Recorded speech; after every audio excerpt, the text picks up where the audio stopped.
Hey, what's up y'all? My name is Edgar Polo Storino and today I will be presenting my capstone graduation project reflection video. In this video, I will be telling you about the story, evolution, development of my graduation project, and I will also answer some guideline questions previously selected for you. So this video will be basically raw material with a few minor edits and fixes.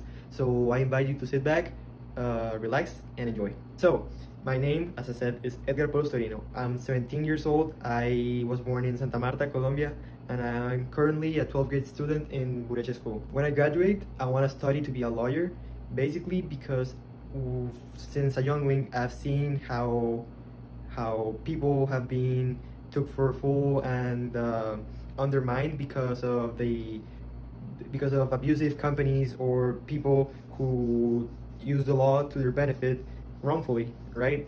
So with my parents around the house and them working for the law, I really got into the ambit of legality and all it contains.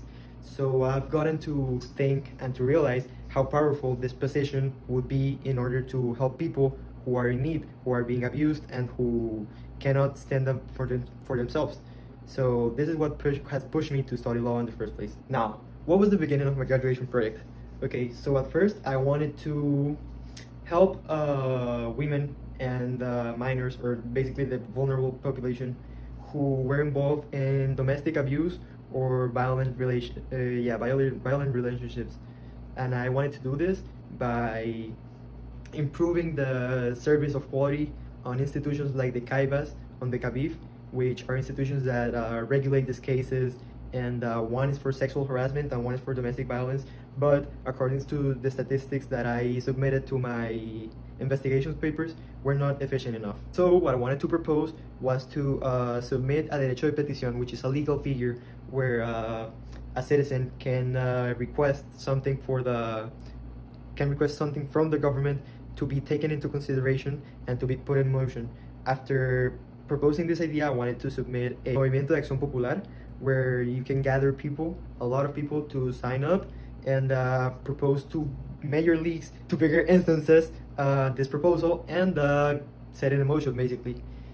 But the thing was that the Colombian government really took a long time to answer this derecho de petición. Basically, I submitted a derecho de petición asking for data on these entities, and it took them like 2 weeks to reply. So I figured that setting the rest of the stuff in motion would take a lot more time, and that it was not viable for my graduation project. So I had to think of another way to approach the situation. This I told Miss Trina, and she realized that I would be a good component for another team where I could also address the situation. Okay, so she set me up with Amy and with Lala, which are members of the group that I make part of, which is the Hiwy Foundation. And what we're basically doing is, through the promotion of entrepreneurship, create financial independence for women and vulnerable populations from possible hypothetical abusive partners. Because when someone is financially dependent from another person, they really don't have much choice to do if they are abusive or if they're not in a situation that they want to be in. They basically are stuck with them and they have nowhere to go. So creating this independence grants them the liberty to sustain themselves and their family if needed economically while they get out of that situation. So at the beginning, we wanted to give seminars and classes teaching people how to manage their funds and how to make something productive out of them. Entrepreneurship, basically. We wanted to give these seminars in the school, in the Fundación Los Campanos, to the kids, and to other places of interest. We wanted to bring experts and to create interactive workshop where people could really engage in what was going on. We also wanted to promote another vulnerable communities patrimony, which were the indigenous, and we would basically help them distribute and sell their pieces, like mochilas and other ornamental stuff, which would help them generate this financial independence and growth. The thing is that with this coronavirus outbreak, we really didn't have that choice anymore. Due to the coronavirus outbreak, we weren't able to go anywhere or to bring anyone in or to actually set this seminars in motion. So we had to basically restructure our whole idea so that we could work on something. So what we decided to do was to create a blog where we address these topics. For example, I created my blog post where I address domestic violence, domestic abuse, the basis of this, how fear was a role player on it, and how the financial independence will help people get out of this. Also, for myself, I managed and arranged a seminar that my uncle, who is like an economist, gave in a forum in Barranquilla in order to promote entrepreneurship and the growth of ideas and projects in these times of need and in these times of sanitary crisis. So basically, this taught people the basis of how to create an enterprise on times of need. Also, as a group, we shared videos to the Fundación Los Campanos to share among the kids so that they could watch while on this shutdown time. Basically, I started with the domestic abuse and abusive relationships topic because I didn't really like the idea of this going on in the background while the entities that were supposed to address it were not being competent enough to actually push something through and get justice for the victims.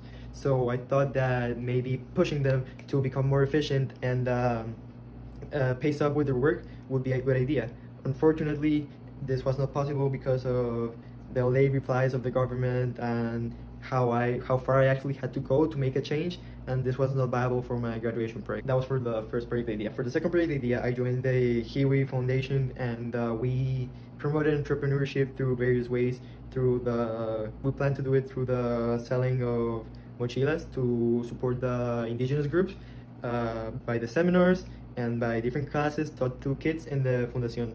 Unfortunately, most of this wasn't possible, so we had to gravitate towards other solutions. So basically what we did was we created blogs informing about topics like abusive relationships and economic independence. We still shared pieces of information with the kids in La Fundación, and we promoted and managed a seminar promoting entrepreneurship in times of necessity. And my definition of success would be to set a goal for yourself and push through it as hard as you can and manage to achieve it. If you don't manage to achieve it, the way to success doing it is that you know that you did your best to do it. And how did I achieve success in my project? So basically, we pushed through the difficulties, and we came to operate in ways that we didn't previously think of, like using the internet and other mediums in order to provide information and to ultimately fulfill our goal. How will this experience help me for the future, and what didn't work and what did I learn from it?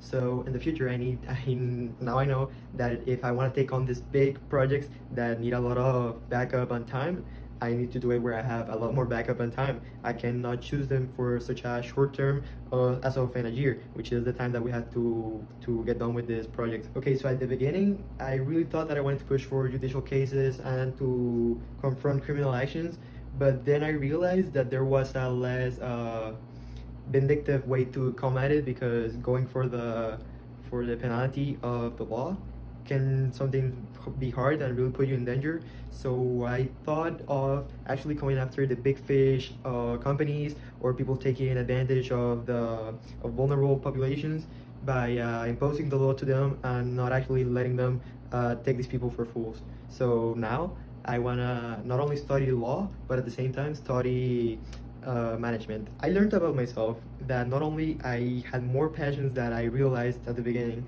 but that I also had the power of, with my group, build resilience and grit and push through this situation and actually get something good out of it, like as we did with following up with our project. Okay, so this was my graduation capstone project video reflection. I hope you found it interesting, and in the future, when you are doing this project for yourself, you could have taken something out of this video and apply it into your process. Thank you for your time and your attention. Edgar Polo, goodbye.